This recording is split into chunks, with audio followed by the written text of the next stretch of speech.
আজকে বর্তমান যুবকদের অবস্থা বড়ই খারাপ। এই যুবকদের অবস্থার দিকে যদি আপনি তাকান, এদের ফ্যাশনের দিকে যদি তাকান, তাহলে দেখতে পাওয়া যায় পরনে পোশাক থাক বা না থাক, পেটে ভাত থাক বা না থাক, হাতে একটা মোবাইল থাকা লাগবে। বাবার চাউল কিনে খাওয়ার টাকা নাই, ছেলের হাতে 30,000 টাকা দামি ফোন। এটা বর্তমান সমাজের বাস্তবতা। বাবার কিনে দেওয়ার সামর্থ্য নাই, ছেলের হাতে 40,000 টাকা দামি ফোন। দিন বদলের দিন কি বন্ধু এখনো আসেনি, দিন বদলের দিন কি বন্ধু এখনো আসেনি। জামানা অনেক বদলেছে তবু দিন কেন বদলেনি, সীমানা অনেক বদলেছে তবু দেশ কেন বদলেনি। জামানা অনেক বদলেছে তবু দিন কেন বদলেনি, সীমানা অনেক বদলেছে তবু দেশ কেন বদলেনি। পতাকার রং বদলেছে তবু নীতি কেন বদলেনি, ক্ষমতার হাত বদলেছে তবু ভাগ্য যে বদলেনি। বন্ধু বলো দিন বদলের দিন কি বন্ধু এখনো আসেনি, দিন বদলের দিন কি বন্ধু এখনো আসেনি। পোশাকের রং বদলেছে তবু মন কেন বদলেনি, বয়সটা বদলেছে তবু চরিত্র বদলেনি। পোশাকের রং বদলেছে তবু মন কেন বদলেনি, বয়সটা বদলেছে তবু চরিত্র বদলেনি। বন্ধু বলো দিন বদলের দিন কি বন্ধু এখনো আসেনি, দিন বদলের দিন কি বন্ধু এখনো আসেনি। নেতার বদল হয়েছে তবু নীতি কেন বদলেনি, রাজনীতি বদলেছে তবু কর্ম যে বদলেনি। নেতার বদল হয়েছে তবু নীতি কেন বদলেনি, রাজনীতি বদলেছে তবু কর্ম যে বদলেনি। বন্ধু বলো দিন বদলের দিন কি বন্ধু এখনো আসেনি, দিন বদলের দিন কি বন্ধু এখনো আসেনি। বিচারকটা বদলেছে তবু বিচার যে বদলেনি, কোর্ট কাচারি বদলেছে তবু আইন যে বদলেনি। বিচারকটা বদলেছে তবু বিচার যে বদলেনি, কোর্ট কাচারি বদলেছে তবু আইন যে বদলেনি। বন্ধু বলো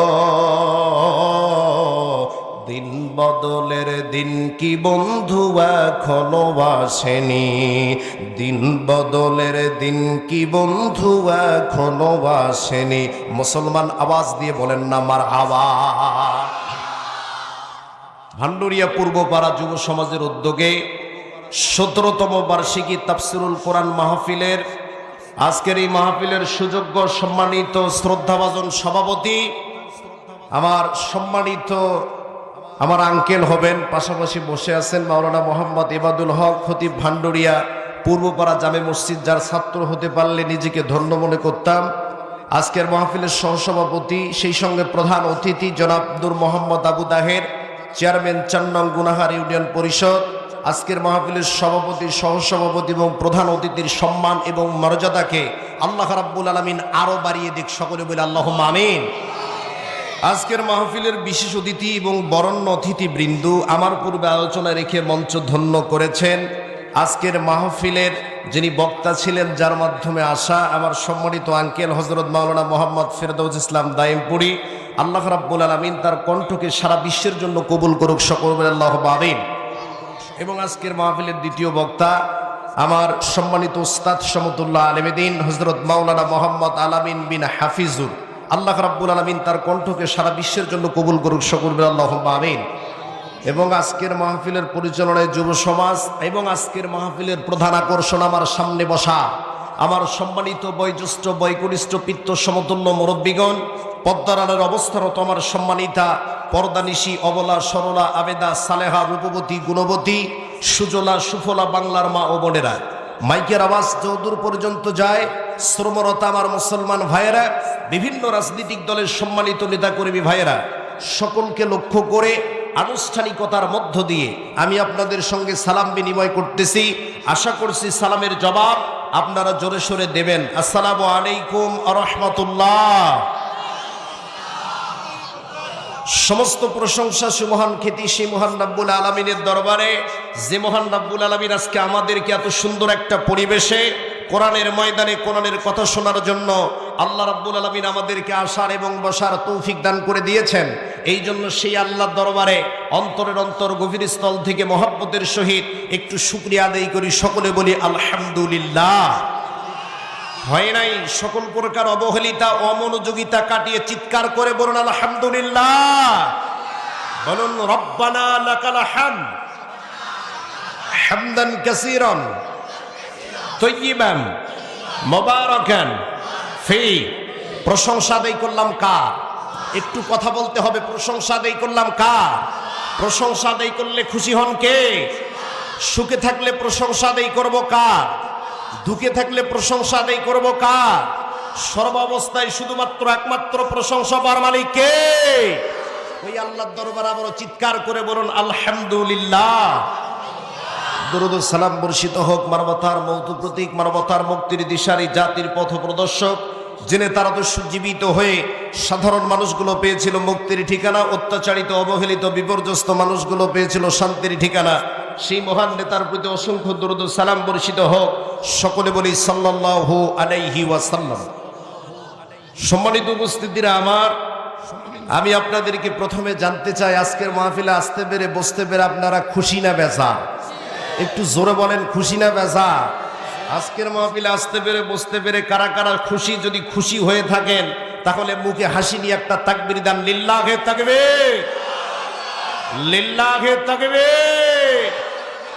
তাকবীর যখন দিবেন দুইটা হাত টান টান করে উঁচু করে আল্লাহকে দেখাবেন এবং এত জোরে তাকবীর দিবেন আপনাদের তাকবীরের আওয়াজে এলাকার ভিতরে রামপন্থী, বামপন্থী, নাস্তিক, মোরতাদ, বেঈমান যদি থাকে তাদের কলিজার ভিতরে যেন ভূমিকম্পের সৃষ্টি হয় এবং আপনাদের তাকবীরের আওয়াজে যে মানুষগুলো ঘোরাফেরা করতেছে ওরা যেন মাহফিল প্যান্ডেলের মধ্যে এসে বসে পড়ে, এমন তাকবীর দেওয়ার দরকার আছে না নাই?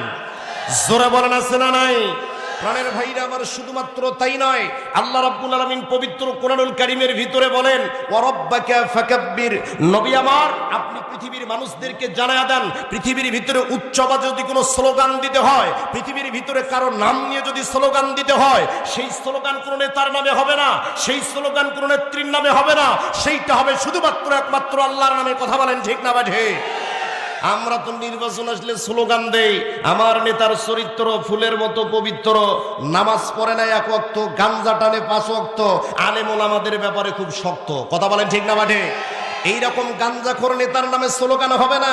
আল্লাহ রাব্বুল আলামিন বলছেন নবী আমার, পৃথিবীর ভিতরে যদি উচ্চ আওয়াজে কোনো স্লোগান দিতে হয়, সেই স্লোগান শুধুমাত্র একমাত্র আল্লাহর নামে হবে। কথা বলেন ঠিক না বাটে? শুধুমাত্র তাই নয়, আপনারা বলতে পারেন হুজুর এত জোরে তাকবীর দিয়ে আমাদের কি লাভ? আল্লাহ রাব্বুল আলামিন যে কোরআন নাজিল করেছেন, এই কোরআনুল কারীম সুদীর্ঘ কাল ধরে রিসার্চ করার পর বিজ্ঞানের যতগুলো শাখা এবং প্রশাখা আছে তার মধ্যে অন্যতম শাখার নাম হলো মহাকাশ বিজ্ঞান।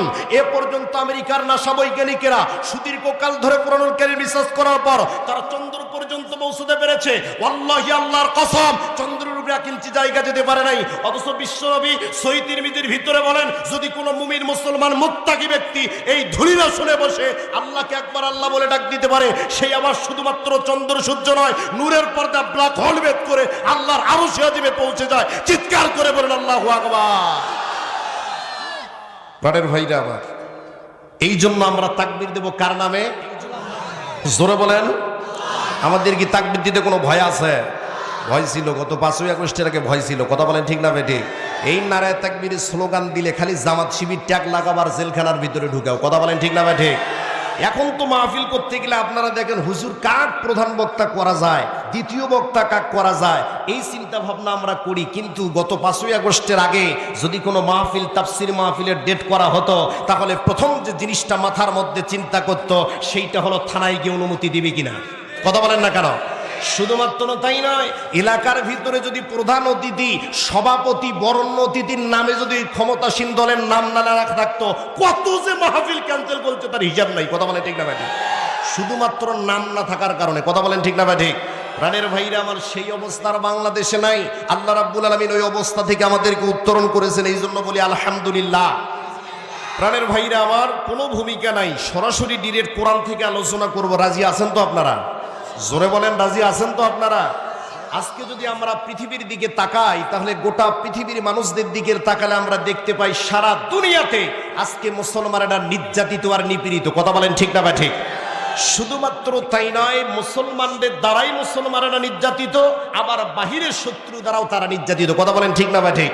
আমি একটা গবেষণা করে দেখলাম, গোটা পৃথিবীর এই মুসলমানদের দুর্দিন আর দুর্দশার পিছনে সবচাইতে বড় কারণ হচ্ছে আমরা মুসলমান আল্লাহর কোরআন থেকে দূরে সরে গিয়েছি। কথা বলেন ঠিক না বা ঠিক? এই কোরআন থেকে দূরে সরে যাওয়ার কারণে সারা দুনিয়াতে আজকে মুসলমানেরা নির্যাতিত, নিপীড়িত, নিগৃহীত, লাঞ্ছিত, পদদলিত, অপমানিত। কথা বলেন ঠিক না বা ঠিক? এই কোরআন থেকে দূরে সরে যাওয়ার কারণে পৃথিবীর মুসলিম অধ্যুষিত জনপদ ইরাক, ইরান, প্যালেস্টাইন, ফিলিস্তিন, Tajikistan, Kazakhstan, Syria, Libya, Algeria, Bulgaria, Nigeria সহ পৃথিবীর মুসলিম অধ্যুষিত জনপদগুলোকে বেছে বেছে টার্গেট করে করে ইহুদিবাদ ইসরায়েলের প্রত্যক্ষ মদতে, সন্ত্রাসবাদী আমেরিকার আঙ্গুলের ইশারায় আর সাম্রাজ্যবাদী ভারতের নগ্ন হস্তক্ষেপে সারা দুনিয়াতে আজকে মুসলমানদের রক্ত নিয়ে হরিকেলা হচ্ছে। মুসলমান আওয়াজ দিয়ে কথা বলেন ঠিক না বা ঠিক? সেই ষড়যন্ত্রের ধারাবাহিকতার অংশ হিসাবে 56,000 বর্গ মাইলের আমার প্রাণপ্রিয় মাতৃভূমি বাংলাদেশ, শাহজালাল শাহপরান শহীদ তিতুমিরের এই প্রাণপ্রিয় মাতৃভূমি বাংলাদেশ, 30 লক্ষ শহীদের রক্তের বিনিমর্জিত লাল সবুজের এই বাংলাদেশ, 90% মুসলিম অধ্যুষিত জনপদ বাংলাদেশেও একটি মহল সুপরিকল্পিতভাবে ইসলাম, মুসলমান, ইসলামী আন্দোলন, ইসলামী নেতৃত্ব, আলেম এবং ওলামার বিরুদ্ধে এক সুগভীর ষড়যন্ত্রের ভিতরে রয়েছে। কথা বলেন ঠিক না বা ঠিক? প্রাণের ভাইরা আমার, এই জন্য আমাদেরকে ফিরে আসতে হবে কোরআনের কাছে, হৃদয়ে ধারণ করতে হবে শুধুই কোরআন। এই কোরআন শুধুমাত্র চুমু খাইলে দায়িত্ব শেষ হয়ে যায় না। এই কোরআন দিয়ে শুধুমাত্র মিলাদ মাহফিল করলেই কোরআনের হক আদায় হয় না। এই কোরআন দিয়ে শুধুমাত্র আপনার মাতার মৃত্যুর পরে, আপনার পিতার মৃত্যুর পরে 3 দিন, 7 দিন, 40 দিন পর্যন্ত কোরআন খতম করলেই কোরআনের হক আদায় হয় না। এই কোরআন দিয়ে শুধুমাত্র রমাদান কারিমে 30 পারা কোরআন খতম করলে কোরআনের হক আদায় হয় না। কারণ এই কোরআনের বিধান প্রতিষ্ঠা করার জন্য সাহাবায়ে কেরাম জীবন দিয়েছেন। কথা বলেন ঠিক না বা ঠিক? এই কোরআনের বিধান প্রতিষ্ঠা করার জন্য আম্বে কেরাম জীবন দিয়েছেন। এই কোরআনের বিধান প্রতিষ্ঠা করার জন্য আমাদের নবী, বিশ্বনবী জনাবি মুহাম্মদ রাসূলুল্লাহ সাল্লাল্লাহু আলাইহি ওয়াসাল্লাম শিয়াবে আবি তালিবে 3 বছর কারারুদ্ধ ছিলেন। এই কোরআনের বিধান প্রতিষ্ঠা করার জন্য আল্লাহর নবী তায়েফে রক্ত ঝরিয়েছেন। এই কোরআনের বিধান প্রতিষ্ঠা করার জন্য আমাদের ইমামে আযম আবু হানিফা জেলখানার ভিতরে ধুকে ধুকে ইন্তেকাল করেছেন। কথা বলেন ঠিক না বা ঠিক? এই কোরআনের বিধান প্রতিষ্ঠা করার জন্য আম্বে কেরাম জীবন দিয়েছেন। এই কোরআনের বিধান প্রতিষ্ঠা করার জন্য সাইদে কুতুব শহীদ হয়েছেন। এই কোরআনের বিধান প্রতিষ্ঠা করার জন্য শহীদ হাসানুল বান্না নিজের জীবনকে উৎসর্গ করেছেন। এই কোরআনের বিধান প্রতিষ্ঠা করার জন্য কোরআনের পাখি যিনি 50টি বছর সারা বাংলাদেশ সহ গোটা দুনিয়াতে কোরআনের দাওয়াত দিয়েছিলেন, সেই কোরআনের পাখি আল্লামা দেলোয়ার হোসেন সাইদিকে জালেম সরকার বছরের পর বছর ইসলামী আন্দোলনে নেতৃত্ব দেওয়ার অপরাধে তাকে জেলখানার ভিতরে আটকে রেখে শহীদ করে দিয়েছে।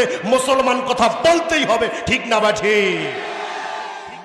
এই জন্য কোরআনের বিধান প্রতিষ্ঠার জন্য, কোরআনের জন্য, ইসলামের জন্য, আল্লাহর জন্য, আল্লাহর নবীর জন্য যদি আজ আমাদের ময়দানে ডাকাসে রাজপথে নামতে হয়, কারা কারা নারে তাকবীরের স্লোগানে বাংলার আকাশ বাতাস প্রকম্পিত করে ইসলামের দুর্দিন আর দুঃসময় ময়দানে নামতে রাজি আছেন? 2 হাত তুলে আল্লাহকে দেখায় না।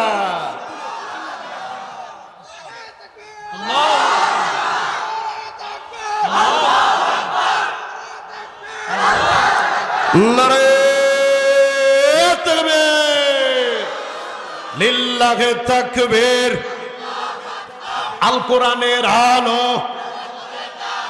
আল কোরআনের আলো, আলেম ওলামা যেখানে, পোলা আছে যেখানে। ঠিকই বলেছেন, অর্ধেকগুলো বলছে ছেলেপেলেগুলো চালাক বেশি। এরা বলছে যে আমরা নাই সেখানে, মুরব্বী যারা সামনের দিকে আসা বলে আমরা আছি সেখানে। প্রাণের ভাইরা আমার শোনেন, কথা ঠিকই আছে, কিন্তু খাওয়া যেদিকে আজকে আমরা সেই দিকে। কথা বলেন ঠিক না ভাই ঠিক? গত 2-3 দিন আগে খবর দেখলাম ব্রাহ্মণবাড়িয়াতে ফেসবুকে, যে ব্রাহ্মণবাড়িতে বিয়ে বাড়িতে ঝগড়া লাগি 2 জন আহত হয়েছে, বুঝছেন? কারণ হলো একটাই, গোস্ত কম হয়েছে। কি কম হয়েছে? গোস্ত কম হয়েছে। প্রাণের ভাই একটু চাপে আসুন, ইনশাআল্লাহ জিকির করেন লা ইলাহা। একটু চাপে আসুন, ভাইদেরকে বলছি এত ছোট স্টেজ করছে বা লা ইলাহা, জোরে লা ইলাহা, জোরে লা ইলাহা, লা ইলাহা ইল্লাল্লাহু মুহাম্মাদুর রাসূলুল্লাহ সাল্লাল্লাহু। প্রাণের ভাইরা আমার একটু মনোযোগ দেন। যারা আপনারা বসে আছেন কি গেটের সামনে দাঁড়িয়ে আছেন, আপনারা ইনশাআল্লাহ বসে যান, না হলে কিন্তু মাইক নিয়ে গেটে চলে যাব। কথা বলেন না কেন? আপনারা একটু বসেন, ইনশাআল্লাহ বসেন। এখানে বসলে লস হবে না, লাভ হবে। কথা বলেন ঠিক না ভাই? ঠিক। প্রাণের ভাইরা আমার আর কোনো ভূমিকা নয়, সরাসরি ডিরেক্ট কোরআন থেকে আলোচনা করব। আপনারা শিক্ষিত মানুষ, কোরআনের আলোচনা শুরুর পুরো মুহূর্ত দিয়া আমি আপনাদেরকে একটা প্রশ্ন করতে চাই। এই যে কোরআনটা আল্লাহ নাজিল করলেন, এই কোরআন কাদের জন্য নাজিল করেছেন? জোরে বলেন, কাদের জন্য নাজিল করেছে? কেউ বলতেছেন মুসলমানদের জন্য, কেউ বলতেছেন মুমিনদের জন্য। দেখেন রাব্বুল আলামিন কি বলেন। রাব্বুল আলামিন ডাক দিয়ে বলেন, হাদা বায়ানুল লিন্নাসি ওয়া হুদাও ওয়া মাউইযাতুল লিল মুত্তাকিন।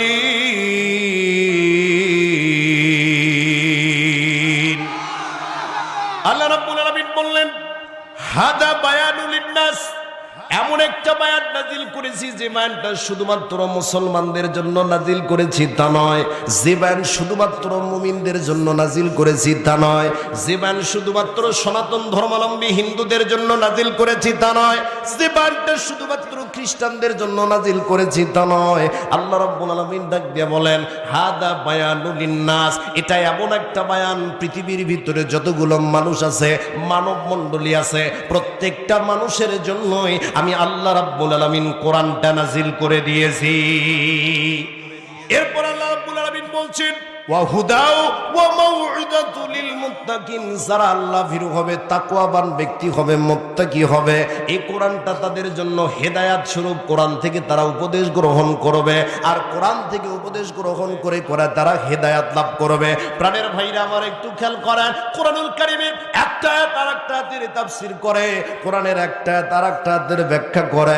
এই হেদায়েতের ব্যাখ্যা সম্পর্কে আল্লাহ রাব্বুল আলামিন অন্য আয়াতে কারিমার ভিতরে জানায় দিচ্ছেন, আল্লাযীনা ইয়াস্তামিউনাল কওলা ফায়াত্তাবিউনা আহসানাহু উলাইকাল্লাযীনা হাদাহুমুল্লাহ।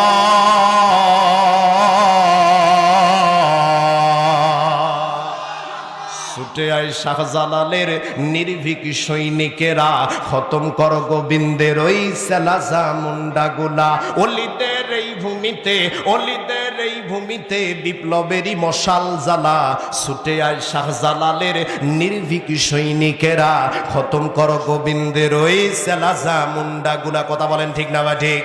শাহজালালের স্বপ্ন ছিল আল কোরআনের জ্বলবে আলো, শাহপরানের স্বপ্ন ছিল আল হাদিসের জ্বলবে আলো। সেই আলো ছড়ায়া দিতে, সেই আলো ছড়ায়া দিতে বিপ্লবেরই মশাল জ্বালা। ছুটে আয় শাহজালালের নির্ভীক সৈনিকেরা, খতম কর গোবিন্দের ওই সেলাজা মুন্ডাগুলা। নারে তাকবীর। প্রাণের ভাইরা আমার খেয়াল করেন, কোরআনুল কারীমের একটা তার একটা ব্যাখ্যা করে, কোরআনের একটা তার একটা তাফসীর করে। এই হেদায়েতের ব্যাখ্যা সম্পর্কে অন্য আয়াতে কারিমার ভিতর আল্লাহ রাব্বুল আলামিন জানায় দিচ্ছেন, আল্লাযীনা ইয়াস্তামিউনাল কওলা, যারা কোরআন থেকে শুনতেছে এবং যারা ভবিষ্যতে শুনবে। মঞ্চে ভূমিষ্ঠ শ্রদ্ধেয় উলামায়ে কিরাম, শিক্ষিত মানুষ, ইয়াস্তামিউনা এখানে ফেলে মুজারে সিগা লাগায়া দেওয়া হয়েছে, বর্তমান এবং ভবিষ্যৎকাল। আল্লাহ রাব্বুল আলামিন বলছেন, আল্লাযীনা ইয়াস্তামিউনাল কওলা, যারা কোরআন থেকে শুনতেছে এবং যারা ভবিষ্যতে শুনবে। ফায়াত্তাবিউনা, এবং কোরআনটার অনুকরণ অনুসরণ করবে। আল্লাহ রাব্বুল আলামিন ডাক দিয়ে বলেন, উলাইকাল্লাযীনা হাদাহুমুল্লাহ, আমি আল্লাহর পক্ষ থেকে ওই বান্দাগুলার প্রতি হেদায়েত দান করে দেব।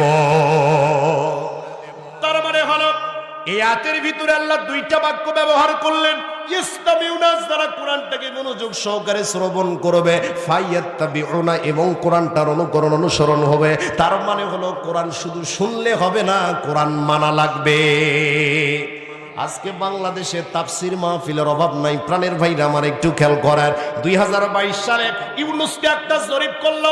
এই জরিপের ভিতরে দেখা গেল গড়ে বাংলাদেশে জানুয়ারি, ফেব্রুয়ারি এবং ডিসেম্বর মাস, এই 3 মাসে গড়ে 1700 করে তাফসির মাহফিল হয়। আবার সোনার বাংলাদেশে শুধুমাত্র তাই নয়, 22,000 ইন্ডেক্সধারী আলিয়া মাদ্রাসার দেশ আমার সোনার বাংলাদেশ, অসংখ্য অগণিত কওমি মাদ্রাসার দেশ আমার সোনার বাংলাদেশ, অসংখ্য অগণিত হাফিজিয়া মাদ্রাসার দেশ আমার সোনার বাংলাদেশ। এত কোরআনের তাফসীর, এত মাহফিল চলার পর বাংলাদেশে চুরি কমলো না, ডাকাতি কমলো না, রাখাজানি কমলো না, বাংলাদেশে ধর্ষণ কমলো না, ইফটিজিং কমলো না। তার মানে হলো মানুষ শুধু আসে বক্তা যাচাইয়ের জন্য। মানুষ যদি কোরআনটাকে শুনতো হেদায়েতের উদ্দেশ্য, তাহলে বাংলাদেশে চুরি থাকতো না, ডাকাতি থাকতো না। হারে স্বাধীনতার বয়স পেরিয়ে 54 বছরে আমরা পদার্পণ করলাম, এরপরও বাংলাদেশে চুরি কমলো না, এরপরও বাংলাদেশে ডাকাতি কমলো না, নারী নির্যাতন কমলো না, ধর্ষণ কমলো না। প্রাণের ভাইরা আমার, শুধুমাত্র তাই নয়, আগে চুরি হতো অ্যানালগ কায়দায়, আর বর্তমান চুরি হয় ডিজিটাল কায়দায়। তার মানে হলো কোরআন শুধু শুনলে হবে না, কোরআনটাকে শোনার পর কোরআনটার অনুকরণ, অনুসরণ করতে হবে। প্রাণের ভাইরা আমার একটু খেয়াল করেন, আলোচনার দিকে যাচ্ছি। আল্লাহর কোরআন কেমনে মানুষকে হেদায়েত করে একটু খেয়াল করেন। ধরেন আজকে আপনি ঢাকা চলে যাবেন, ঢাকা যাবার জন্য আপনাদের যে বগুড়া বাস স্ট্যান্ড আছে চারমাথা, এই চারমাথা থেকে রাত 12টার দিকে নাবিল গাড়ি ছেড়ে দেয়। প্রাণের ভাইরা আমার, আপনারা শিক্ষিত মানুষ খেয়াল করে দেখবেন, এই নাইট কোচগুলোর সামনে একটা নয়, দুইটা নয়, অসংখ্য নাল আলো জ্বলে। কথা বলেন না কেন আপনারা? একটা নয়, দুইটা নয়, অসংখ্য নাল বাতি জ্বলে। ওই লাইটগুলো যে জ্বলে, ওই লাইটগুলোর ভিতরে 2টা লাইট আছে, নাম হলো ডিবার লাইট। এই ডিবার লাইটের কাজ হলো, এই যে বর্তমান পৌষ এবং মাঘ মাসে যখন 2 হাত রাস্তা কুয়াশার কারণে দেখা যায় না, ড্রাইভার যখন রাস্তা নির্ণয় করতে পারে না, এই ডিবার লাইটের কাজ হলো কুয়াশা কেটে কেটে রাস্তা পরিষ্কার করা। আর রাস্তা দেখে দেখে ড্রাইভার আপনাকে কালকে সকালবেলা ঢাকা কল্যাণপুরের সাভারে পৌঁছে দেয়। কথা বলেন ঠিক না ভাই? ঠিক। তার মানে হলো ডিবার লাইটের কাজ হচ্ছে কুয়াশা কেটে কেটে রাস্তা পরিষ্কার করা। তেমনি ভাবে এই সমাজের ভিতরে দুর্নীতি চলবে, এই সমাজের ভিতরে রাখাজানি চলবে, এই সমাজের ভিতরে টেন্ডারবাজি চলবে, এই সমাজের ভিতরে নারী নির্যাতন চলবে। আরে এত দুর্নীতি চলার পরেও যারা কোরআনটার অনুকরণ, অনুসরণ করবে, আল্লাহ রাব্বুল আলামিন ডাক দিয়ে বলেন, আল্লাহর কোরআন ওই ব্যক্তিটাকে আল্লাহর জান্নাতে পৌঁছিয়ে দেবে। সুবহানাল্লাহ। প্রাণের ভাইরা আমার, আলোচনা বোঝেন। আপনি বলতে পারেন, হুজুর তাহলে কোরআন কি শুধুমাত্র মানুষদেরকে হেদায়েতের জন্য আসলো নাকি?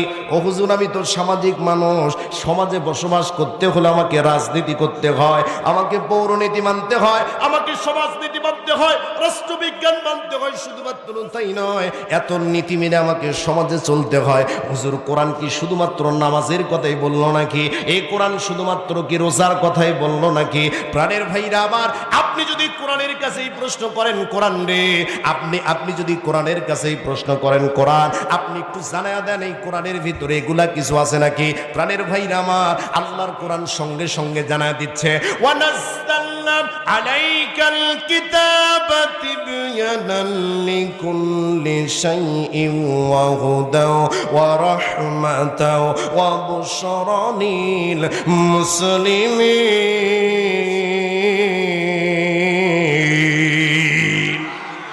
আল্লাহর কোরআন জানা দিচ্ছে, কোরআন রে তোমার ভিতরে এগুলা কিছু আছে নাকি?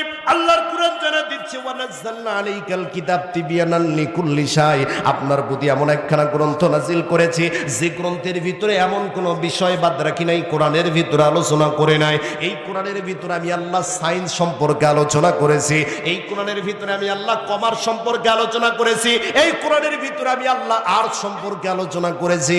আল্লাহ রাব্বুল আলামিন ডাক দিয়ে বলতেছেন, তিবয়ানান লিকুল্লি শাই, পৃথিবীর ভিতরের প্রত্যেকটা বিষয় সুস্পষ্টভাবে আমি কোরআনুল কারীমের ভিতরে বর্ণনা দিয়েছি।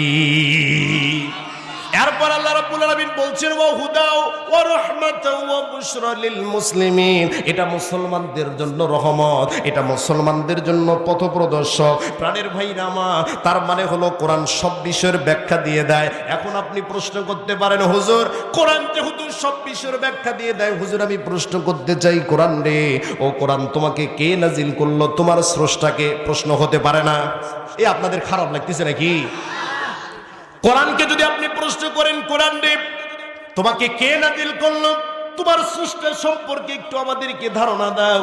আল্লাহর কোরআন জানা দিচ্ছে তানজিলুল কিতাবি মিনাল্লাহিল আজিজিল হাকীম।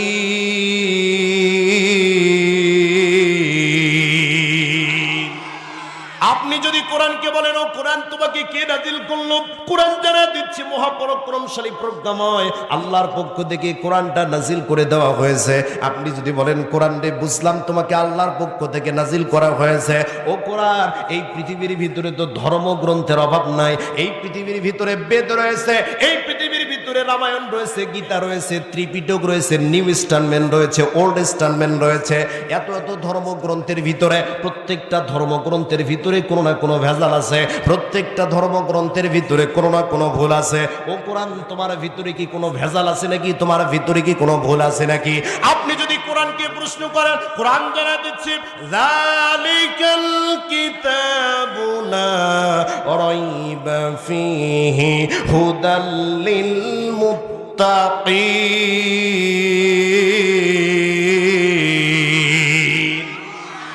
আপনি যদি বলেন ও কোরআন তোমার ভিতরে কোনো ভেজাল আছে নাকি, তোমার ভিতরে কোনো ভুল আছে নাকি, আল্লাহর কোরআন সঙ্গে সঙ্গে জানা দিচ্ছে তানজিলুল কিতাবি, আল্লাহর কোরআন জানা দিচ্ছে যালিকাল কিতাবু লা রাইবা ফি, এটা এমন একটা কিতাব যার ভিতরে সন্দেহ, ভুল তো দূরের কথা, সন্দেহ করার মতো কোনো অবকাশ নাই। আল্লাহু আকবার। আসলে সব বিষয়ে জানা দেয়। এখন আপনি বলতে পারেন হুজুর সবই বুঝলাম, কোরআনকে যেহেতু সব বিষয়ে জানা দেয়, আমরা কোরআনকে একটা সমসাময়িক প্রশ্ন করতে চাই। ও কোরআন, সমসাময়িক প্রশ্নটা হলো বর্তমান বাংলাদেশের নেতা নিয়ে খুব কথা হচ্ছে, নেতার কোনো অভাব নাই, এই বাংলাদেশে সবাই নিজেকে নেতা দাবি করার। আপনারা যদি বলেন হুজুর আমরা কোরআনের কাছে প্রশ্ন উপস্থাপন করতে চাই, ও কোরআন তোমার ভিতরে কি নেতা নিয়ে কোনো আলোচনা হয়েছে নাকি, তোমার ভিতরে কি নেতৃত্ব নিয়ে আলোচনা হয়েছে নাকি? আজকের বাংলাদেশে তো নেতার অভাব নাই। গত 17 বছরে আমি তো মনে করি বাংলাদেশ থেকে যদি নেতা বাহিরের দেশে এক্সপোর্ট আর ইম্পোর্ট করার ব্যবস্থা থাকতো, বাংলাদেশ নাম্বার 1 হতো। কথা বলেন ঠিক না ভাই? ঠিক। এখানে ঘরে নেতা, বাহিরে নেতা, ছোট নেতা, পাতি নেতা, খাটো নেতা, নেতার অভাব নাই। প্রাণের ভাইরা আমার, আপনারা যদি বলেন হুজুর তাহলে কোরআনের কাছে জানতে চাই, কোরআন কি নেতা নিয়ে কোনো আলোচনা করলো নাকি, নেতৃত্ব নিয়ে কোনো আলোচনা করলো নাকি? আপনি যদি কোরআনের কাছে এই প্রশ্ন করেন, কোরআন জানায় দিচ্ছে আল্লাযীনা ইম্মাক্কান্নাহুম ফিল আরদি আকামুস সালাতা ওয়া আতুজ যাকাতা ওয়া আমরু বিল মা'রুফি ওয়া নাহাউ আনিল মুনকার। আল্লাহু আকবার বলেন। আপনি যদি বলেন হুজুর তাহলে কোরআন কি নেতা নিয়ে আলোচনা করলো নাকি, আল্লাহর কোরআন জানা দিচ্ছে আল্লাযীনা ইম্মাক্কান্নাহুম ফিল আরদি, আমি যদি তাদেরকে পৃথিবীর বুকে ক্ষমতা দান করি, আমি যদি তাদেরকে পৃথিবীর বুকে প্রতিষ্ঠিত দান করি, তাহলে ইসলামিক নেতার বৈশিষ্ট্য হবে 4টা। কয়টা? জোরসে বলেন, আরো জোরে। তাহলে ইসলামিক নেতার বৈশিষ্ট্য হলো 4টা। নাম্বার 1 বৈশিষ্ট্য হলো আকামুস সালাতা, তারা ক্ষমতায় যাওয়ার পর পরে নামাজ প্রতিষ্ঠা করবে, এটা হলো ইসলামিক নেতার বৈশিষ্ট্য। নাম্বার 2 হলো ওয়া আতুজ যাকাতা, তারা যাকাত প্রদান করবে। আর বর্তমানে গত 17 বছরে এমন নেতৃত্ব আমরা দেখেছি, যাকাত দেওয়া তো দূরের কথা, উল্টে আরো জনগণের সম্পদ দ্বারা তসরুপ করেছে। যাকাত দেওয়া তো দূরের কথা, উল্টা এতিম, অসহায়, দরিদ্র, বিধবা মহিলাদের কাট দিতে 500 আর 1000 করে টাকা খাইছে। কথা বলে ঠিক না ভাই? প্রাণের ভাইরা আমার, শুধুমাত্র তাই নয়, আজকে স্বাধীনতার বয়স পেরিয়ে 54 বছরে পা দিলাম, আজকে বাংলাদেশে চুরি কমলো না, ডাকাতি কমলো না, ধর্ষণ কমলো না, রাহাজানি কমলো না। আহারে, একটা পদ্মা সেতুর নাম কইরা উন্নয়নের কথা বলিয়া একটা পদ্মা সেতুতে যে টাকা মেরে দিয়েছে, বর্তমান হিসাব করলে দেখা যায় একটা পদ্মা সেতুর টাকা দিয়া বাংলাদেশে 3টা পদ্মা সেতু হতো। একটা থেকে শত শত কোটি টাকা আত্মসাৎ করেছে। শুধুমাত্র তাই নয়, চুরি করে বাটপারি করে হাজার হাজার কোটি টাকা বাহিরের দেশে পাচার করে বাংলাদেশের অর্থনৈতিক খাতকে দুর্বল করে দিয়েছে। ওরা করলো দুর্নীতি, আর আমাদের করা লাগে কষ্ট, কারণ ওদের দুর্নীতির কারণে বাংলাদেশের অর্থনৈতিক খাত যে দুর্বল হয়েছে, এটাকে সচল করার জন্য সাধারণ মানুষ যারা নিত্য প্রয়োজনীয় দ্রব্য কেনে, প্রত্যেকটা দ্রব্যের উপরে দাম বৃদ্ধি করা হয়েছে। কথা বলেন ঠিক না ভাই ঠিক? আজকে স্বাধীনতার বয়স পেরিয়ে 54 বছরে আমরা পা দিলাম, বাংলাদেশের রাজনীতি কমলো না, বাংলাদেশের নেতার অভ্যাস পরিবর্তন হলো না। আমি তো মনে করি একটা নেতার যদি বিচার, একটা সুরের যদি বিচার ইসলামিক আইন মতো, কোরআন মতো বাইতুল মুকাররমের সামনে নিয়ে যে করা হতো, সে যত বড় এমপি হোক না কেন, সে যত বড় মন্ত্রী হোক না কেন, আল্লাহর কোরআন অনুযায়ী যদি বাইতুল মুকাররমের সামনে নিয়ে গিয়ে দুইটা হাত কাটা হতো, 54 বছর বাংলাদেশে চুরি কমাতে লাগতো না, 54 মিনিটে সারা বাংলাদেশে চুরি বন্ধ হতো। 54 বছর লাগবে না, 54 মিনিটে ধর্ষণ বন্ধ হবে যদি একটা ধর্ষকের বিচার বাইতুল মুকাররমের সামনে ইসলামিক ভাবে করা হতো। কথা বলেন ঠিক না ভাই ঠিক? প্রাণের ভাইরা আমার, তাহলে নাম্বার 2 বৈশিষ্ট্য হলো, আলোচনা কি মনোযোগ আছে আপনাদের? নাম্বার 2 বৈশিষ্ট্য হলো আতুজ যাকাত, তারা যাকাত প্রদান করবে। যাদের মধ্যে যারা ধনী হবে তারা যাকাতগুলো প্রদান করবে। বাংলাদেশে গত স্বাধীনতার পর থেকে যদি যাকাতের সুষ্ঠু ব্যবস্থা চালু থাকতো, তাহলে এই বাংলাতে কোনো দরিদ্র থাকতো না, কোনো গরিব লোক থাকতো না। যদি যাকাতের সুষ্ঠু ব্যবস্থা ইসলামিক রাষ্ট্র পরিচালনা করত, তাহলে বাংলাদেশে কোনো দরিদ্র খুঁজে পাওয়া যেত না। প্রাণের ভাইরা আমার, 3 নাম্বার বৈশিষ্ট্য হলো ওয়া আমরু বিল মা'রুফি, তারা ক্ষমতায় যাওয়ার পরে মানুষদেরকে ভালো কাজ করার জন্য বলবে, মানুষদেরকে সুন্দর কাজ করার জন্য বলবে, উত্তম কাজ করার জন্য বলবে। কিন্তু উত্তম কাজ তো করা দূরের কথা, উল্টা এরা আরো মেয়ে নিয়ে ওই হোটেলের ভিতরে ধরা খায়, উল্টা এরা আরো ধরা খায়। জনগণকে কি ভালো কথা বলবে? কথা বলেন ঠিক না ভাই ঠিক? এলাকার এমপি সাহেব পালিয়ে বেড়াচ্ছু কেন? এলাকার নেতা সাহেব পালিয়ে বেড়াচ্ছু কেন? শুনেছি দুদুকের খাতায় তোমার নাম, হায়রে শুনেছি দুদুকের খাতায় তোমার নাম। আগে কি সুন্দর দিন কাটাইতাম আমরা, আগে কি সুন্দর দিন কাটাইতাম। নেতা বলতেছে বর্ষাকাল আইতো কি যে ভালো লাগতো, রিলিফের মাল পাইয়া আনন্দ করতাম। বর্ষাকাল আইতো কি যে ভালো লাগতো, রিলিফের মাল পাইয়া আনন্দ করতাম। কিছু মাল বিলাইয়া ভিডিও করিয়া, কিছু মাল বিলাইয়া ভিডিও করিয়া, বাকি মাল দিয়া আমার গুদাম ভরাইতাম, হায়রে বাকি মাল দিয়া আমার পেটটা ভরাইতাম। আগে কি সুন্দর দিন কাটাইতাম আমরা, আগে কি সুন্দর দিন কাটাইতাম। ঠিক জোরে বলেন ঠিক? ভোটাসে ভোট যায়, বছরটা বদলায়, আমি সরকার ঠিকই থাকি হায়। ভোটাসে ভোট যায়, বছরটা বদলায়, আমি এমপি সাহেব ঠিকই থাকি হায়। ভোটেছে দল বড়, দলেছে পেট বড়, ভোটেছে দল বড়, দলেছে পেট বড়, তাই তো এই দল ডিগবাজি খাইতাম, হায়রে তাই তো এই দল ডিগবাজি খাইতাম। আগে কি সুন্দর দিন কাটাইতাম আমরা, আগে কি সুন্দর দিন কাটাইতাম। আওয়াজ দিয়ে কথা বলেন ঠিক না বা ঠিক? তাহলে ইসলামিক নেতার 3 নাম্বার বৈশিষ্ট্য ওয়া আমরু বিল মা'রুফি, তারা মানুষদেরকে ভালো কাজ করার জন্য বলবে, সৎ কাজ করার জন্য বলবে। 4 নাম্বার বৈশিষ্ট্য হলো ওয়া নাহা ওয়ানিল মুনকার, এবং তারা মানুষকে অন্যায় অশ্লীল কাজ থেকে বিরত রাখার চেষ্টা করবে। প্রাণের ভাইরা আমার, আজকে যারা আমরা নেতাকে নেতা কাকে মানবো আমরা? যদি নেতৃত্ব পেতে হয়, নেতা যদি মানতে হয়, নেতা মানার আগে আমাদের সাধারণ মানুষ বুঝবো 4টা গুণ আছে নাকি। যে নেতার ভিতরে, যে দলের ভিতরে 4টা গুণ আছে, ওই দলকেই আমরা আমাদের ক্ষমতায় বসায়া দেব। প্রাণের ভাইরা আমার খেয়াল করেন, তাহলে আল্লাহর কোরআন, আপনি যে বিষয়ে প্রশ্ন করতেছেন, কোরআন আপনাকে সেই বিষয়ের প্রশ্নের উত্তর দিয়ে দিচ্ছে। প্রাণের ভাইরা আমার একটু খেয়াল করেন, নেতা কেমন হওয়া দরকার। আমিরুল মুমিনিন হযরত ওমর রাদিয়াল্লাহু তাআলা আনহু, ইসলামের 2য় খলিফা, ইসলামের 2 নম্বর নেতা আমিরুল মুমিনিন হযরত ওমর, একদিন তিনি মসজিদে নববীর ভিতরে বসে আছেন। এমন সময় সাহাবীদের ভিতর থেকে যে সাহাবীগুলোকে পুলিশ বাহিনীতে নিয়োগ দেওয়া হয়েছিল, এই পুলিশ বাহিনীর সাহাবীরা আল্লাহর নবীর সাহাবী আমিরুল মুমিনিন হযরত ওমরের দরবারে এসে একটা লাশ নিয়ে উপস্থিত হয়ে গেল। লাশ নিয়ে যখন উপস্থিত হলো, উপস্থিত হওয়ার পর ডাক দিয়ে বলতেছেন, আমিরুল মুমিনিন, এই যে লাশটাকে আপনি দেখতে পাচ্ছেন, যে লাশটা উপর থেকে বোঝা যাচ্ছে না লাশটা মেয়ের লাশ নাকি ছেলের লাশ, দাড়ি মুসমিহীন একটা লাশ। আমিরুল মুমিনিন হযরত ওমর, আমরা এই লাশটাকে আপনার বাড়ির পাশে পেয়েছি এবং আপনার বাড়ির পাশে পেয়ে এই লাশটাকে নিয়ে আমরা আপনার দরবারে হাজির হয়েছি।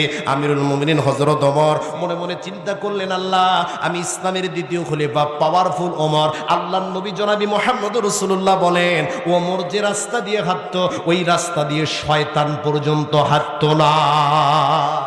এত পাওয়ারফুল একজন ব্যক্তি ওমর, যে ওমর বিচার করেছে নিজের ছেলেকে পর্যন্ত ছাড় দেয়নি। কথা বলেন ঠিক না বেটে? নিজের ছেলের জেনা এবং মদ খাওয়ার প্রমাণিত হওয়ার পর এমন ব্যত্রাঘাত করেছে যে ব্যত্রাঘাতের কারণে ছেলে ব্যত্রাঘাত শেষ না হতেই তাকে মেরে ফেলেছে। কথা বলেন ঠিক না বেটে? সেই ওমর, পাওয়ারফুল ওমর হযরত ওমর মনে মনে চিন্তা করলেন, আল্লাহ, আমি ওমর ক্ষমতায় থাকা অবস্থায় আমার বাড়ির পাশে লাশ রেখে আসলো, হত্যা করলো, কার এত বড় সাহস? আমিরুল মুমিনিন হযরত ওমর এবার ডাক দিয়ে বলতেছেন, লোকদের মাঝে আরাম করে দিলেন, লাশের তদন্ত শুরু করে দাও। আজকে ওমর যদি ক্ষমতায় থাকা অবস্থায় লাশের তদন্ত না হয়, তাহলে কাল কিয়ামতের আদালতে আল্লাহর কাঠগড়ায় দাঁড়াতে হবে। কথা বলেন ঠিক না ভাই? ঠিক। কারণ হলো, আল্লাহ রাব্বুল আলামিন যাদেরকে বিচারকের দায়িত্ব দিয়েছেন, এরা যদি বিচার সুষ্ঠু ব্যবস্থাপনা না করে, নিজের দলমতে, নিজের ব্যক্তি স্বার্থে যদি কোনো ব্যক্তিকে বছরের পর বছর জেলখানার ভিতরে বিনা বিচার আটকে রাখে, যদি কোনো ব্যক্তিকে অন্যায়ভাবে জুলুমভাবে ফাঁসির কাস্টে ঝোলায়া দেয়, ওয়াল্লাহি, আল্লাহর কসম করে বলি, এই দুনিয়ার বুকে বিচার না হলেও একজনের দরবারে হবে। তিনি কে? প্রাণের ভাইরা আমার খেয়াল করেন, আমিরুল মুমিনিন হযরত ওমর মনে মনে চিন্তা করলেন, আল্লাহ, আমি ওমর ক্ষমতায় থাকা অবস্থায় কার এত বড় সাহস যে ব্যক্তিটা আমার বাড়ির পাশে লাশ রেখে যায়? আমিরুল মুমিনিন হযরত ওমর পুলিশ বাহিনীর সাহাবীদেরকে নির্দেশ দিয়ে দিলেন, তাড়াতাড়ি লাশের তদন্ত শুরু করা। লাশের যখন তদন্ত শুরু হলো, একদিন যায়, 2 দিন যায়, 3 দিন যখন চলে গেল, যাওয়ার পরে তারা এসে ডাক দিয়ে বলতেছেন, আমিরুল মুমিনিন হযরত ওমর, আজকে 3 দিন যাবত আমরা এই লাশটার ব্যাপারে তদন্ত করি, কিন্তু লাশের ব্যাপারে কোনো খোঁজ খবর পাই না। এই লাশটা সম্পর্কে আমরা জানি না, কার লাশকে খুন করলো সেই হিসেবেও জানি না, কেন খুন করা হলো সেইটাও আমরা তদন্ত করতে পারলাম না। আমিরুল মুমিনিন হযরত ওমর রাদিয়াল্লাহু তাআলা আনহু মনে মনে চিন্তায় পড়ে গেলেন, আল্লাহ, আমি ওমর ক্ষমতায় থাকা অবস্থায় যদি লাশের তদন্ত না হয়, তাহলে তো আল্লাহর দরবারে বিচার দাঁড়াতে হবে। প্রাণের ভাইরা আমার, এই চিন্তা ভাবনা যখন আসলো, আল্লাহর কোরআন হযরত ওমরের সামনে দাঁড়ায় বলতেছেন, ওমর রে, ইয়া আইয়ুহাল্লাযীনা আমানুস্তাঈনু বিস-সাবরি ওয়াস-সালাহ ইন্নাল্লাহা মা'আস সাবিরিন। ওমর রে, ধৈর্যশীল হওয়ার কিছু নাই, তুমি সবর করো এবং আল্লাহর কাছে সাহায্য চাও। দুনিয়ার মানুষের চিন্তা চেতনা যেখানে শেষ হয়ে যায়, ওই জায়গা থেকে আল্লাহ রাব্বুল আলামিন কাজ শুরু করে দেয়। আল্লাহু আকবার। প্রাণের ভাইরা আমার, হযরত আমিরুল মুমিনিন হযরত ওমর এই চিন্তা ভাবনা করে যখন তিনি আল্লাহর দরবারে নামাজ আদায় করার পর ডাক দিয়ে বলতেছেন, পরওয়ারদিগার, আমাকে আপনি ক্ষমতায় বসাইছেন, নেতা বানাইছেন, ও আল্লাহ, আমার ক্ষমতায় থাকা অবস্থা আমার বাড়ির পাশে একটা লাশ পাওয়া গিয়েছে, এই লাশের তদন্ত আজকে 3 দিন যাবত হলো আমি করতে পারি নাই। ও আল্লাহ, এমন একটা রাস্তা আমাকে দেখায়া দেন, এমন একটা পথ আমাকে দেখায়া দেন, যে পথের কারণে, যে রাস্তা অন্বেষণ করে আমি লাশের তদন্ত করতে পারবো। এবার যখন হযরত ওমর আল্লাহর কাছে বলার পর নামাজ শেষ করে সে ডাক দিয়ে বলতেছিল, ও পুলিশ বাহিনীর সাহাবীরা, 3 দিন হলো লাশটাকে উপরে রেখেছ, গন্ধ বের হয়ে গিয়েছে, লাশটাকে তোমরা মাটির ভিতরে দাফন করে দাও। মাটির ভিতরে যখন দাফন করা হলো, প্রাণের ভাইরা আমার, ঠিক এর 9 অথবা 10 মাস পরে আবার হযরত আমিরুল মুমিনিন হযরত ওমর রাদিয়াল্লাহু তাআলা আনহু মসজিদে নববীর ভিতরে বসে আছেন। ওই পুলিশ বাহিনীর সাহাবীরা, ওই সাহাবীরা একটা সদ্য ভূমিষ্ঠ সন্তান, যে সন্তানটা কেবল জন্মগ্রহণ করেছে, ওই সদ্য ভূমিষ্ঠ সন্তানটাকে নিয়ে আমিরুল মুমিনিনের দরবারে এসে ডাক দিয়ে বলতেছেন, আমিরুল মুমিনিন হযরত ওমর, আজ থেকে 9 থেকে 10 মাস পূর্বে যে জায়গার ভিতরে আমরা একটা লাশ পেয়েছিলাম, যে লাশের তদন্ত আমরা বের করতে পারি নাই, আজকে ঠিক একই জায়গায় এই সদ্য ভূমিষ্ঠ সন্তানটাকে পেয়েছি। ওমর রাদিয়াল্লাহু তাআলা আনহু যখন সন্তানটাকে দেখলেন, মুচকি মুচকি হাসতেছে। সাহাবীরা প্রশ্ন করলেন, আমিরুল মুমিনিন হযরত ওমর, আপনার মুখে হাসি কেন? ডাক দিয়ে বলতেছেন, ও সাহাবীরা রে, ও আমার দলের লোকেরা, একটু চিন্তা করো, এই যে 9 থেকে 10 মাস পূর্বে যে লাশটাকে আমরা তদন্ত করতে পারি নাই, আমার মন ডাক দিয়ে বলতেছে, এই ছোট্ট সন্তানের মাধ্যমে আমরা ওই লাশটার তদন্ত বের করতে পারবো। আল্লাহু আকবার বলেন। প্রাণের ভাইরা আমার, এবার যখন আমিরুল মুমিনিন হযরত ওমর মদিনার ভিতরে আনসারী মহিলাকে ডাক দিলেন, ডাক দেওয়ার পর তাকে বললেন, ধাত্রী নিযুক্ত করলেন। ডাক দিয়ে বলতেছেন, মহিলারে, এই যে সন্তানটাকে দেখতে পাচ্ছ, এই সন্তানটাকে আমি তোমার উপরে দিয়ে দিলাম। এর লালন পালনের যত খরচ আছে রাষ্ট্র বহন করবে। শুধুমাত্র একটা তোমার দায়িত্ব হলো সন্তানটাকে নৈতিক শিক্ষা দিবে, সন্তানটাকে বড় করবে। ও ধাত্রী মহিলা, সর্বশেষ অর্ডার একটা দিয়ে দিলাম, আদেশ একটা দিয়ে দিলাম। সে আদেশটা হলো এই সন্তানকে লালন পালন করার মুহূর্ত দিয়া যদি কোনো পুরুষ অথবা কোনো মহিলা অথবা কোনো দাসী এই সন্তানটাকে বাড়িতে নিয়ে যায়, বাড়িতে নিয়ে যাওয়ার পরে আদর করে, আপ্যায়ন করে, দেখে মনে হচ্ছে আদরের চাইতে বেশি আদর করে, সঙ্গে সঙ্গে আমার দরবারে জানায় দিবা, আমার দরবারে তথ্য দিয়ে দিবা। প্রাণের ভাইরা আমার, এই সন্তানকে নিয়ে ওই ধাত্রী মহিলা যখন বাড়িতে চলে গেলেন, যাওয়ার পর বাড়িতে গিয়ে সন্তানটাকে লালন পালন করতেছে। 1 মাস গেল, 2 মাস গেল, 3 মাস গেল, 4 মাস গেল, এইভাবে 1 বছর, 2 বছর, 3 বছর, 4 বছর যখন চলে যায়, সন্তানটার বয়স যখন 5 বছর, এই 5 বছরের সময় হঠাৎ করে একজন আনসারী মহিলার দাসী এসে ডাক দিয়ে বলতেছেন, ও ধাত্রী মহিলা, আজকে তো 5 বছর যাবৎ সন্তানটাকে তুমি লালন পালন করো, এই সন্তানটাকে একটু আমার মালিক দেখতে চায়, এই সন্তানটাকে আমার মালিক একটা নজর শুধুমাত্র দেখতে চায়। এই মহিলা ডাক দিয়ে বলতেছেন, ঠিক আছে চলো। সন্তানটাকে নিয়ে যখন ওই মহিলার কাছে চলে গেলেন, মহিলার কাছে যাওয়ার পর যখন বাড়ির ভিতরে প্রবেশ করছে, প্রাণের ভাইরা আমার, ওই যে মালিক, যে মহিলা, আনসারী মহিলা, সন্তানটাকে দেখা মাত্র হাউমাউ করে কান্না করে উঠছে, সন্তানটাকে বুকের ভিতরে জড়ায় ধরছে, চুমু দিচ্ছে, এত আদর করতেছে। আদর করতে করতে হঠাৎ করে এই ধাত্রী মহিলার মনে পড়ে গেল, আল্লাহ, আজ থেকে 4 বছর আগে আমিরুল মুমিনিন যখন সন্তানটাকে আমার হাতে দিয়েছিল, আমাকে ডাক দিয়ে বলেছিল, এই সন্তানটা যদি কি করে, এই সন্তানটাকে লালন পালন করার সময়ে যদি কোনো বেহিব মহিলা অথবা কোনো পুরুষ যদি আদর করে, আপ্যায়ন করে, অর্থাৎ আদরের চাইতে বেশি আদর করে, সঙ্গে সঙ্গে আমাকে জানায়া দিবা। প্রাণের ভাইরা আমার, সন্তানটাকে নিয়ে বাড়িতে রেখে দৌড়ে চলে গেলেন ওমরের দরবারে। যাবার পর ডাক দিয়ে বলতেছেন, আমিরুল মুমিনিন হযরত ওমর, আজ থেকে 4 বছর আগে একটা সন্তানকে আপনি আমার কাছে দিয়েছিলেন ধাত্রী হিসাবে, ওই সন্তানটাকে আমি লালন পালন করতেছিলাম। এই 4 বছরের মধ্যে কোনো মহিলার সন্তানটাকে আদর করতে আসে নাই, অথবা কোনো পুরুষ সন্তানটাকে আদর করতে আসে নাই, অথবা কোনো দাসী সন্তানটাকে আদর করতে আসে নাই। আমিরুল মুমিনিন হযরত ওমর আজকে 4 বছর পরে একজন আনসারী মহিলা ওই সন্তানটাকে নিয়ে গিয়ে এত আদর করলো, আমার মন ডাক দিয়ে বললো, এই তথ্যটা আমাকে জানানো দরকার। আমিরুল মুমিনিন হযরত ওমর ডাক দিয়ে বলতেছেন, মহিলা রে, আমার মন যদি সত্য বলে থাকে, তাহলে আজকে 4 বছর পরে আমি ওই লাশের ব্যাপারে তদন্ত করতে পারবো। আল্লাহু আকবার বলে। প্রাণের ভাইরা আমার, এবার যখন আমিরুল মুমিনিন হযরত ওমর রাদিয়াল্লাহু তাআলা আনহু রাঙ্গা তরবারি বের করলেন, তরবারি খোলা তরবারি বের করে মহিলার বাড়ির দিকে যাচ্ছেন। যাইতে যাইতে যখন বাড়ির দরজার সামনে চলে গেলেন, বাড়ির দরজার সামনে যাওয়ার সময় হঠাৎ করে দেখতেছেন তার পিতা দাঁড়িয়ে বলতেছেন, আসসালামু আলাইকুম আমিরুল মুমিনিন, আপনি আমার বাড়িতে এসেছেন? ডাক দিয়ে বলেন, হ্যাঁ আসলাম। এবার বলতেছেন, আপনি কি জন্য এসেছেন? বলতেছেন, ও মহিলা রে, তোমার বাড়িতে কি কোনো মহিলা আছে নাকি? ডাক দিয়ে বলেন, আমিরুল মুমিনিন, আমার বাড়িতে একটা মাত্র কন্যা সন্তান আছে, তাও আবার এমন কন্যা সন্তান যে কন্যা সন্তানটা ইসলাম মানে, কোরআন মানে, আল্লাহর বিধানগুলো অনুসরণ করে। ডাক দিয়ে বলতেছেন, আমিরুল মুমিনিন, এবার ডাক দিয়ে বলেন, ঠিক আছে, আমি তোমার মেয়ের সঙ্গে একটু দেখা করতে চাই, কুশল বিনিময় করতে চাই। এবার যখন আমিরুল মুমিনিন হযরত ওমর রাদিয়াল্লাহু তাআলা আনহু ওই মহিলার ঘরের ভিতরে প্রবেশ করছেন, প্রবেশ করার পর প্রশ্ন শুরু করে দিয়েছে।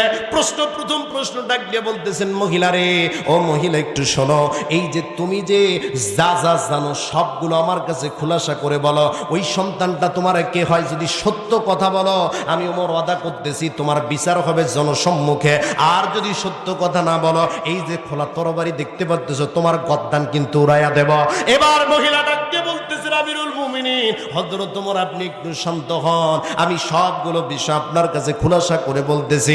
এবার ডাক দিয়ে বলতেছেন, আমিরুল মুমিনিন হযরত ওমর, যে লাশটাকে আপনি পেয়েছিলেন আজ থেকে 4 বছর আগে আপনার বাড়ির পাশে, ওই লাশটার খুনি আর কেউ নয়, ওই লাশটাকে আমি মহিলা নিজে খুন করেছি। নাউজুবিল্লাহ পড়েন। নাম্বার 2 হলো, যে সন্তানটাকে আপনি 9 মাস পরে আপনার বাড়ির পাশে পেয়েছিলেন, ওই সন্তানটার কারণ নয়, ওই সন্তানটার গর্ভধারিণী মা হলাম আমি, ওই সন্তানটা আমার গর্ভে ছিল। প্রাণের ভাইরা আমার, এবার ডাক দিয়ে বলতেছেন, ঠিক আছে, তুমি সবগুলো বিষয়, সবগুলো তথ্য একটু খোলা বলো। ডাক দিয়ে বলেন, আমিরুল মুমিনিন হযরত ওমর আজ থেকে 4 বছর আগে যে লাশটা আপনি পেয়েছিলেন ওই লাশটা যার, তার মায়ের সঙ্গে আমার একটা সুন্দর সম্পর্ক ছিল, ভালো সম্পর্ক ছিল। একদিন হঠাৎ করে এসে ডাক দিয়ে বলতেছেন, ও মা, তোমাকে তো আমি মেয়ের মতো দেখি, আমি একটা জায়গায় সফরে যাব, আমার আরো একটা মেয়ে আছে, যে মেয়েটাকে আমি তোমার কাছে রেখে যেতে চাই, যে মেয়েটাকে তোমার কাছে রেখে যাব সে লালন পালন করবে। প্রাণের ভাইরা আমার, এবার যখন ওই মহিলা ডাক দিয়ে বলতেছেন, আমিরুল মুমিনিন, আমি তো জানতাম না এটা মেয়ে নয়, আসলে ও মেয়ের মতো দেখতেছিল, কিন্তু ও ছিল একটা পুরুষ। মেয়ে সাজায়া যখন আমার সাথে রেখে গিয়েছে, আমি যখন তার সাথে থেকেছি, খাওয়া দাওয়া করেছি, আমিরুল মুমিনিন হযরত ওমর হঠাৎ করে ওই পুরুষ নামক, ওই মেয়ে নামক পুরুষটা আমার সঙ্গে জিনার ভিতরে লিপ্ত হয়েছে। আমিরুল মুমিনিন হযরত ওমর জিনার সাথে ভিতরে যখন লিপ্ত হয়েছে, জিনার ভিতরে লিপ্ত হওয়ার পরে আমি মনে মনে আমার রাগকে কন্ট্রোল করতে পারি নাই। আমি একজন ইসলামিক মাইন্ডের মেয়ে, আমি কোরআন মানে, হাদিস মানে, রাসূলের উপরে ঈমান আনয়ন করা আছে, আল্লাহর উপরে ঈমান আনয়ন করা আছে। যেই আমার সঙ্গে জিনার ভিতরে লিপ্ত হয়েছে, আমি রাগ কন্ট্রোল করতে পারি নাই। আমিরুল মুমিনিন হযরত ওমর ডাক দিয়ে বলতেছেন, ও আমিরুল মুমিনিন, আমি সঙ্গে সঙ্গে ওই পুরুষ নামক যে মহিলাটা, ওকে হত্যা করেছি, হত্যা করার পরে তার লাশটা আপনার বাড়ির পাশে রেখে দিয়ে এসেছি। প্রাণের ভাইরা আমার, তাহলে আজকে বর্তমান সমাজের ভিতরে জিনা আছে না নাই? জোরে বলেন না কেন, আছে না না? জিনা আছে, কিন্তু জিনার নাম পাল্টে দিয়েছে রিলেশনশিপ। কথা কন না কি আপনারা? এ যুবকের আওয়াজ দিয়ে কথা বলেন, ঠিক না বাটে? রিলেশনশিপ নাম দিল প্রেম প্রীতি ভালোবাসা। এই প্রেম প্রীতি ভালোবাসার ভিতরে যুবকরা এতভাবে আকৃষ্ট হয়ে গেল, যেহেতু যুব সমাজের উদ্যোগে একজন যুবকদের নিয়ে আলোচনা করা দরকার। কথা বলেন, ঠিক না ভাই? ঠিক। আজকে বর্তমান যুবকদের অবস্থা বড়ই খারাপ। এই যুবকদের অবস্থার দিকে যদি আপনি তাকান, এদের ফ্যাশনের দিকে যদি তাকান, তাহলে দেখতে পাওয়া যায় পরনে পোশাক থাক বা না থাক, পেটে ভাত থাক বা না থাক, হাতে একটা মোবাইল থাকা লাগবে। বাবার চাউল কিনে খাওয়ার টাকা নাই, ছেলের হাতে 30,000 টাকা দামি ফোন। এটা বর্তমান সমাজের বাস্তবতা। বাবার কিনে দেওয়ার সামর্থ্য নাই, ছেলের হাতে 40,000 টাকা দামি ফোন। প্রাণের ভাইরা আমার, শুধুমাত্র তাই নয়, আমি যে মসজিদ ইমামত করি গাইবান্ধা জেলার গাইবান্ধা সদরের গোবিন্দগঞ্জের ভিতরে পাখিরা বাইতুল ফালা কেন্দ্রীয় জামি মসজিদ, ওই মসজিদের আমার একজন মুসল্লি আছে। এই মুসল্লি ছোট্ট মানুষ, কেবল ইন্টার ফার্স্ট ইয়ারে পড়ে।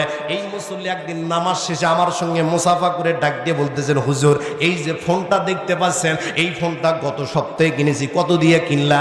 আমি যখন প্রশ্ন করলাম, ও ডাক দিয়ে বলতেছেন, হুজুর, বেশি কিনতে পারি নাই, মাত্র 37,000 টাকা দামি ফোন। কয় হাজার? এখন আমি চিন্তা করলাম, এরপরে হলো কেবল ইন্টার ফার্স্ট ইয়ারে, আরে আমরা বক্তা মানুষ হওয়ার পরও একটা ভাঙ্গা চুরে ফোন ব্যবহার করি, আর এত কোনো টাকা ইনকাম নাই, এই কেমনে 37,000 টাকা দামি ফোন ব্যবহার করে? ডাক দিয়ে বললাম, বাবা কি দিয়ে ফোন কিনলা, কেমনে টাকা জোগাড় করলা? বাবা কি টাকা দিয়েছে? বলে, হুজুর না, দেয় নাই। মা কি টাকা দিয়েছে? বলে, না হুজুর, দেয় নাই। বলে, কেমনে কিনলা? বলে, হুজুর, শরমের কথা আবার বলেন না, মসজিদের সামনে আছে, মিথ্যা কথাও বলা যায় না। হুজুর, আমি সাইটে গিয়েছিলাম রাজমিস্ত্রির কাজ করার জন্যে, 1.5 মাস থেকে এই 45 দিনে যা টাকা ইনকাম করেছি, খাওয়ার থাকা বাদ দিয়ে যা টাকা ছিল সব টাকা দিয়ে ফোন কিনছি। নাউজুবিল্লাহ পড়েন। এখন যে ছেলেটা ইন্টার ফার্স্ট ইয়ারে পড়ে, 43,000 35,000 30,000 টাকা দামি এর ফোনের কি কাজ?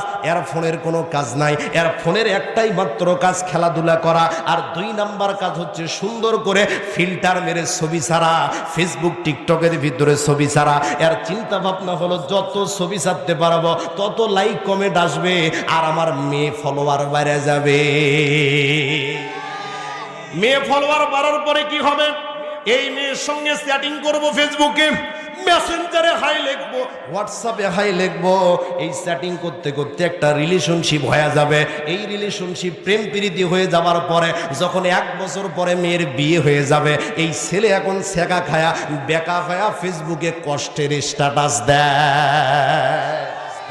ক্লাস 8-এর বাচ্চা ফেসবুকে লেখে, আজও মনের মানুষ পাইলাম না। আমি চিন্তা করলাম, আল্লাহ, কেবল পরে ক্লাস 8-এ যদি এই ক্যাপশন দেয়, আজও মনের মানুষ পাইলাম না। ওর কথা শুনে মনে হলো ওর বয়স বুড়া হয়ে গেছে। কথা বলে, ঠিক না ভাই? ঠিক।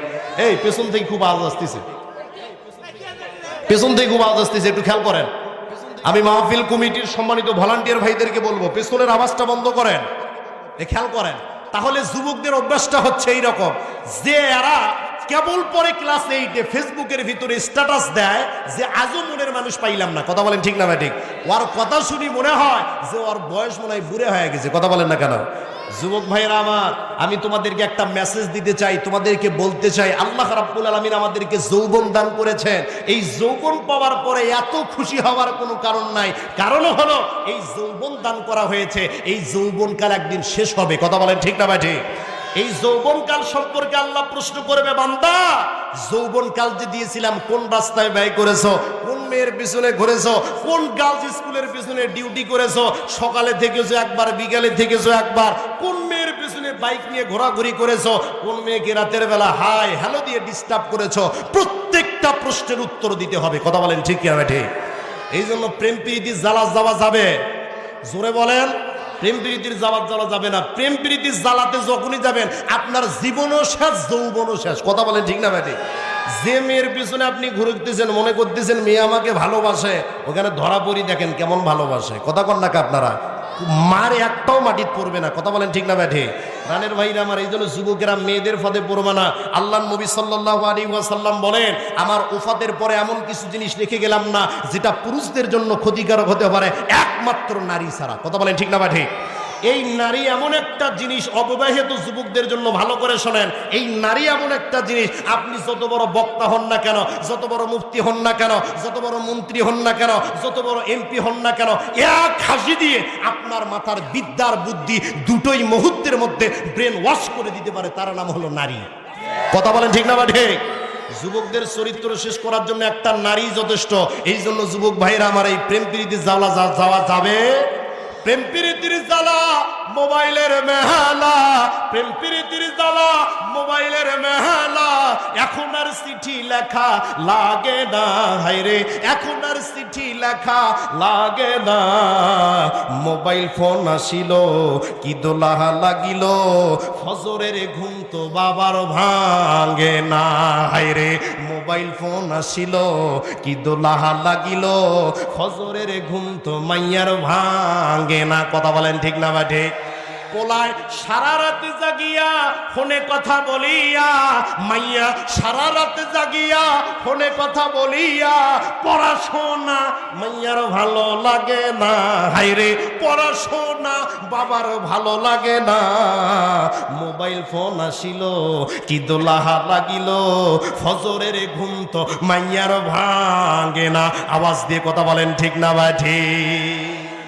এই জন্য যুবক ভাইয়ের আমার স্পষ্ট ঘোষণা, খবরদার এই প্রেম প্রীতির জ্বালার জামানা, নিজেকে প্রতিষ্ঠিত করো। আরে তুমি যদি প্রতিষ্ঠিত হও, তুমি কেন মেয়ের পিছনে দৌড়াবা? নিজেকে এমন ভাবে তৈরি করো, মেয়ে কেন, মেয়ের মা বাবাও যেন ডাক দিয়ে বলে জামাই হিসাবে এই ছেলেকে দরকার। কথা বলে ঠিক না ভাই? এই জন্য যে যুবকেরা আসবে এখনো বিয়ে শাদী করো না, ইনশাল্লাহ এই রিলেশন নামক অবস্থার ভিতরে যাওয়া যাবে? জোরে বলেন যাবে না? তো অল্প বয়সে ছেঁকা খায় বেকা হয়ে যাবা। খেয়াল করো প্রাণের ভাইরা আমার, আমিরুল মুমিনিন হযরত ওমর ডাক দিয়ে বলতেছেন, এই যে সন্তানটাকে আমি দেখতে পেয়েছিলাম, ওই সন্তানটা আসলে আমার গর্ভের সন্তান। জিনা করার কারণে ওই সন্তানটা আমার পেটের ভিতরে এসেছিল, আর আসার কারণে ওই সন্তানটাকে 10 মাস পরে যখন আমি গর্ভপাত করলাম, ওই সন্তানটাকে আপনার কাছে রেখে এসেছি আপনার বাড়ির পাশে, যাতে আপনি সন্তানটাকে লালন পালন করতে পারেন। আমিরুল মুমিনিন হযরত ওমর ডাক দিয়ে বলেন, মহিলা রে, খুন যখন তুমি করেই ফেলেছো, হত্যা যখন করেই ফেলেছো, আবার জিনার ভিতরে লিপ্ত হয়েছো, অবশ্যই আল্লাহর কোরআন দিয়ে তোমার বিচার হবে। আল্লাহর কোরআন দিয়ে এই মহিলার কি বিচার হলো আপনারা শুনবেন তো ইনশাআল্লাহ। একটু 2 হাত তুলে দেখান ইনশাআল্লাহ। লিল্লাহি তাকবীর। আলোচনা কি চলবে? আপনাদেরকে একটু এদিক সেদিক করাচ্ছি, আপনাদের কি মন খারাপ হচ্ছে? খেয়াল করেন, যে আলোচনা আমি যে আয়াতে কারিমা তিলাওয়াত করেছিলাম, অবশ্যই ঘটনা বলবো। ঘটনা বলার না বলে আমি স্টেজ থেকে নামবো না ইনশাআল্লাহ। প্রাণের ভাইরা আমার, আলোচ্য আয়াতের উপরে সংক্ষিপ্ত আলোচনা হবে। একটু আমার সাথে সবাই পড়ুন, বিসমিল্লাহির রহমানির রহিম। অকালাল্লাযীনা কাফারু লাতাসমাউ লিহাযাল কুরআনি ওয়ালগাউ ফীহি লাআল্লাকুম